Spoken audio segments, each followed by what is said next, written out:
आप सभी हिंदी प्रेमियों को मेरा प्रणाम। मेरा नाम है शिव प्रकाश और टीजीटी हिंदी के इस यूट्यूब चैनल पर आप सभी का हार्दिक अभिनंदन एवं स्वागत करता हूं। दोस्तों, पिछली कक्षा में आप लोगों ने देखा था कि रचना या बनावट के आधार पर आप लोगों को मैंने शब्दों के भेद बताए थे। आज मैं दोस्तों उत्पत्ति या स्रोत के आधार पर शब्दों के भेदों को यहाँ पर बताऊंगा। जैसा कि आप लोग जानते हैं कि जो हिंदी भाषा है उसकी उत्पत्ति संस्कृत से हुई है। तो दोस्तों, जो आदि जननी है वह संस्कृत है, इसलिए दोस्तों जो हिंदी की शब्द संपदा है उसमें बहुत बड़ा योगदान जो है वह संस्कृत के शब्दों का है। तो दोस्तों, हम यहाँ पर हिंदी की जो शब्द संपदा है वो कहाँ कहाँ से आई है उसके बारे में यहाँ पर हम बात करेंगे। तो दोस्तों, जो हमारी हिंदी है, हिंदी में दोस्तों ये हमारी हिंदी हो गई।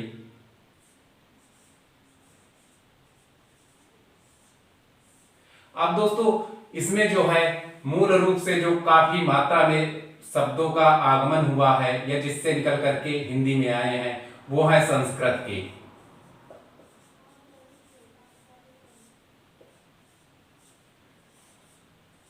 इसके साथ ही दोस्तों संस्कृत में जो आए हैं वो दो प्रकार से आए हैं, एक तो है तत्सम और दूसरे हैं तद्भव। अब दोस्तों इसके बारे में हम आगे चर्चा करेंगे, लेकिन यहां पर मैं आपको भूमिका समझा देता हूं। तो संस्कृत से जो आए हैं, एक तो आए हैं तत्सम, दूसरे हैं तद्भव।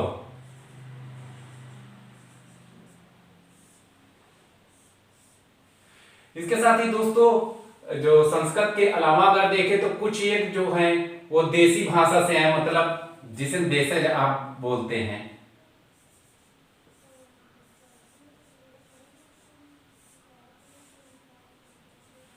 इसके साथ ही कुछ एक शब्द है जो कि दोस्तों विदेशी भाषाओं से भी यहां पर आए हुए हैं।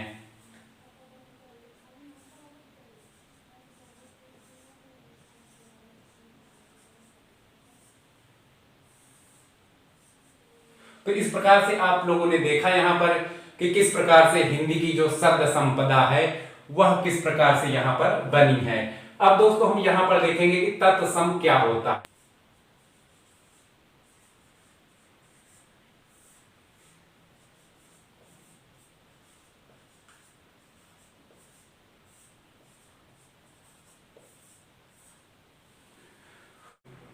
अगर हम कुछ शब्दों के उदाहरण देखें तो आप लोग देखेंगे जैसे कि हम अग्नि,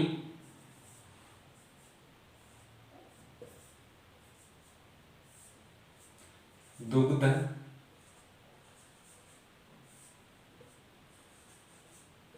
भ्रमर आदि, इस तरह के जो शब्द हैं दोस्तों, अग्नि, दूध, भ्रमर आदि, तो दोस्तों ये जो शब्द है वो हैं तत्सम, यानी कि संस्कृत से आए हुए या जिन्हें हमने संस्कृत से ही स्वीकार कर लिया है। अब 2 नंबर पर देखते हैं तद्भव। अगर हम तद्भव के बारे में जाने तो दोस्तों यहां पर तद्भव तो हो जाएगा तत् प्लस भव। अब जो तत् होता है, तत् का मतलब होता है उससे।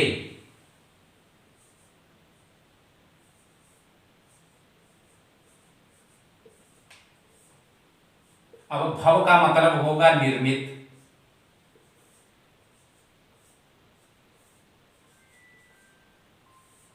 अब उससे निर्मित का क्या मतलब है? तो उससे निर्मित का मतलब जो संस्कृत से बने हैं।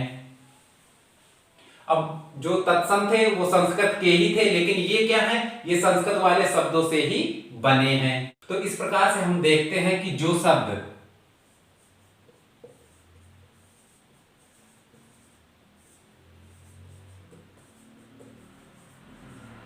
संस्कृत शब्दों बदल कर बने हैं, तो दोस्तों जो शब्द संस्कृत शब्दों से बदलकर बने हैं उसे हम तद्भव कहते हैं। अब इसके हम कुछ एक उदाहरण देख लेते हैं। जैसा कि हम आपने ऊपर देखा था, अग्नि होता है संस्कृत में, लेकिन जब हम हिंदी से यानी उन शब्दों को बदल करके हिंदी में लिख लेते हैं तो जैसे हम इसको लिखेंगे आग, तो ये हो गया तद्भव। इसके बाद इसी तरह से जैसे दुग्ध हुआ संस्कृत का, और जब इसको हम बदलते हैं तदभव में तो ये हो जाएगा दूध। इसी प्रकार से भंवर, आप भ्रमर देख रहे हैं तो भ्रमर को हम लोग भंवरा लिखते हैं। इसी प्रकार से आप लोग देखेंगे जैसे संस्कृत में होता है गृह, लेकिन हम लोग क्या लिखते हैं, घर आदि। इसी प्रकार के आदि अनेक जो शब्द हैं वह दोस्तों तद्भव शब्द होते हैं। अगर हम देशज की बात करें तो दोस्तों देशज शब्द वह शब्द होते हैं जो कि आम जनमानस में पहले से ही प्रचलित होते हैं, लेकिन उन्हें साहित्य में ज्यों का त्यों मान्यता दे दी गई है, लेकिन इन शब्दों की उत्पत्ति के बारे में किसी प्रकार का कोई भी प्रमाण नहीं होता है। ऐसे शब्दों को देशज शब्द कहा जाता है।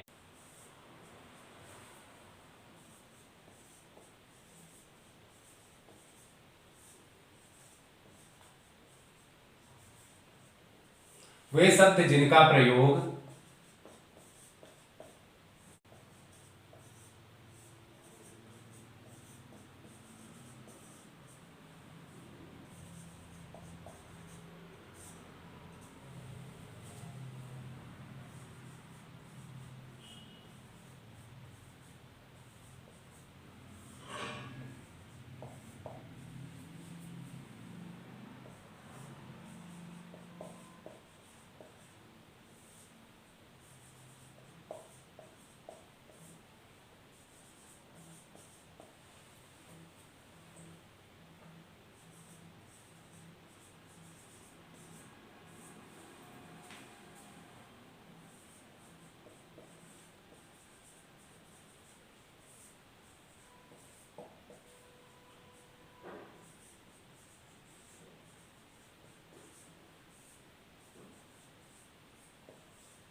अब दोस्तों जो देशज शब्द होते हैं यह वह शब्द होते हैं जिनका प्रयोग पहले से ही आम जनमानस में प्रचलित होता है, जिन्हें साहित्य में स्वीकार कर लिया जाता है। इनकी जो उत्पत्ति के बारे में कोई भी ज्ञात प्रमाण नहीं होता है, क्योंकि दोस्तों जो देशज शब्द होते हैं वो स्थानीय लोगों द्वारा अपनी सहूलियत के अनुसार उनका प्रयोग किया जाता है। आपने कई बार देखा होगा कि किसी चीज का उच्चारण कुछ अलग होता है, लेकिन उसको अपनी सहूलियत के अनुसार लोग अपनी सरलता के अनुसार उनको अंगीकार कर लेते हैं, और वही शब्द धीरे धीरे करके देशज के रूप में विकसित हो जाता है, और वही आगे चलकर देशज के रूप में भी जाना जाता है। अब जैसे कि आप लोगों ने देखा होगा कि गांव वगैरह में, खास करके गांव वगैरह में आप लोग देखते होंगे कि जैसे कोई वृक्ष है, वृक्ष के सबसे ऊपर जो पत्ता हो, जो कोमल लता हो, अब यहाँ पर हम बात कर रहे हैं कोमल लता की या कोमल पत्तों की, जो कोमल पत्ते लगते हैं और सबसे ऊंचाई में वृक्ष की होते हैं, उनको लोग बोलते हैं फुनगी। तो फुनगी शब्द है वो भी एक देशज शब्द है। इसी प्रकार से दोस्तों किलिंगी, तो किलिंगी का मतलब आपने देखा होगा कि जो मुर्गा होता है उसके यहाँ पर चोटी ऊपर होती है, उसको भी आप लोग अगर देसी भाषा में कहें तो उसको दोस्तों किलिंगी बोलते हैं। तो इसी प्रकार से दोस्तों इसी तरह के शब्द होते हैं। तो एक तो आप देख सकते हैं फुनगी उदाहरण के रूप में,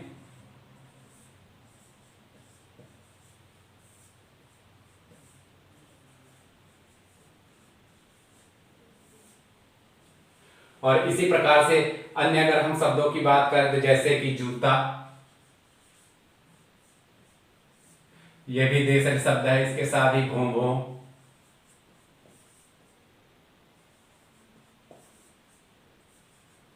चे चे। इसी तरह से अन्य प्रकार की कई एक अपनी जो स्थानीय बोलियों में लोग जैसे ही या इस तरह की कई एक बातें हैं ऐसे ऐसे करते रहते हैं। तो इस तरह के जो शब्द है दोस्तों, ये सब देशज शब्द के अंतर्गत आते हैं। विदेशी या विदेशज शब्द।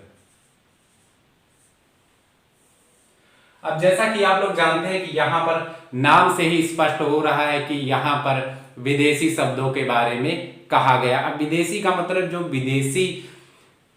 विदेशी भाषाओं में प्रचलित शब्द हैं जिनके बारे में हम लोगों को नहीं पता है और हमने उन चीजों को उठा करके सीधे ही अपनी हिंदी में रख दिया है और हम लोग उसका उच्चारण वही सेम टू सेम ही करते हैं, उसे ही हम लोग विदेशज या विदेशी शब्द कहते हैं। जैसे कि आजकल आप लोग जाते होंगे और सीधे ही जो चाउमीन होती है आप सीधे ही ऑर्डर करते हैं कि भाई चाउमीन दे दो।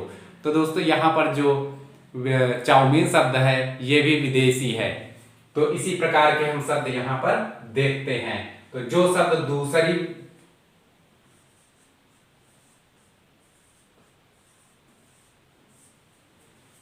अब दूसरी कह लो या विदेशी कह लो, भाषाओं से हिंदी में आए या स्वीकार किए गए। तो जो विदेशी भाषाओं से हिंदी में आए हैं या उन्हें हिंदी में स्वीकार कर लिया गया है वही शब्द क्या है, वही विदेशी या विदेशज शब्द कहलाते हैं। अब दोस्तों इनके हम कुछ एक उदाहरण यहाँ पर देख लेते हैं। जैसे कि हम कुछ एक जापानी शब्द ले लेते हैं। अब जापानी में दोस्तों आप लोग देखते होंगे कि जैसे कि रिक्शा, कानून,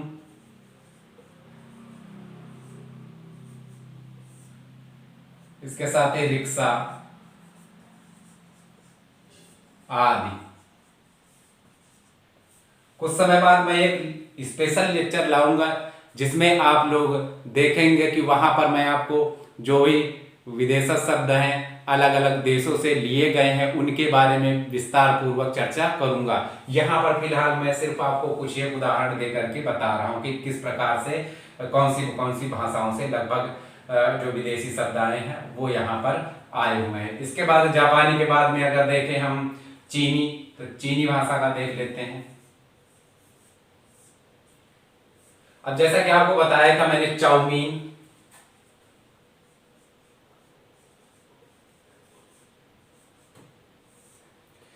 इसके साथ ही चाउमीन के साथ में एक दूसरा शब्द आप लीची ले लीजिए, चाय। कुछ एक और शब्द जैसे कि पुर्तगाली का देख लीजिए।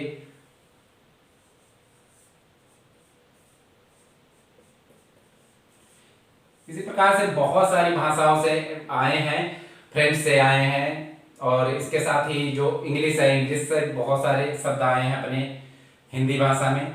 तो उनके बारे में हम लोग बाद में विस्तार पूर्वक पढ़ेंगे। यहाँ पर मैं कुछ एक उदाहरण ही ले लेता हूँ जैसे कि लालटेन,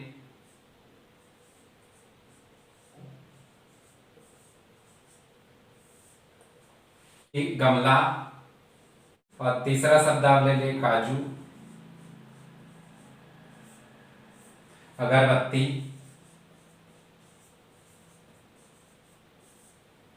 आदि। ये शब्द जो है दोस्तों वो आए हुए हैं पुर्तगाली भाषा से।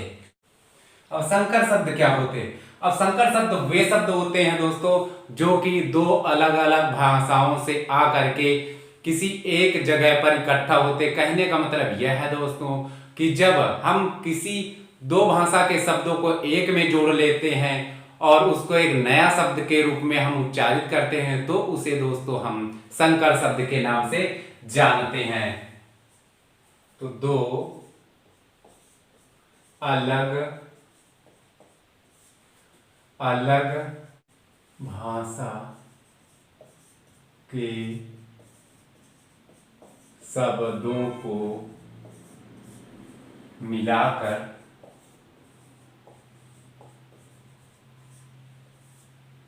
एक नया शब्द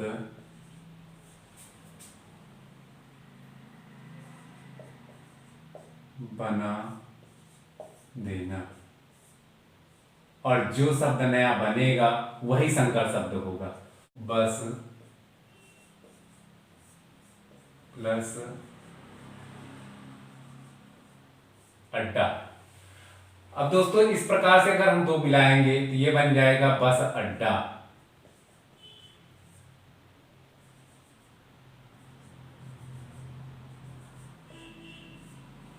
अब बस अड्डा यानी कि बस जो है वो अंग्रेजी का शब्द है, अड्डा हिंदी का शब्द है।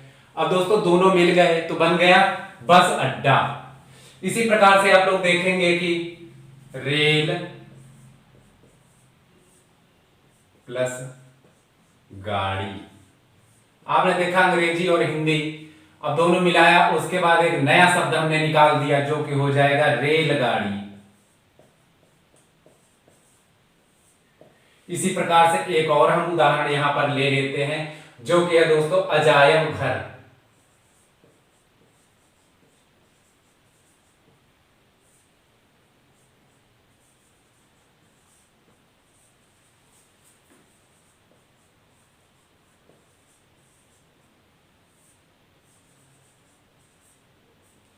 इसी प्रकार से हम टिकट घर भी देख सकते हैं।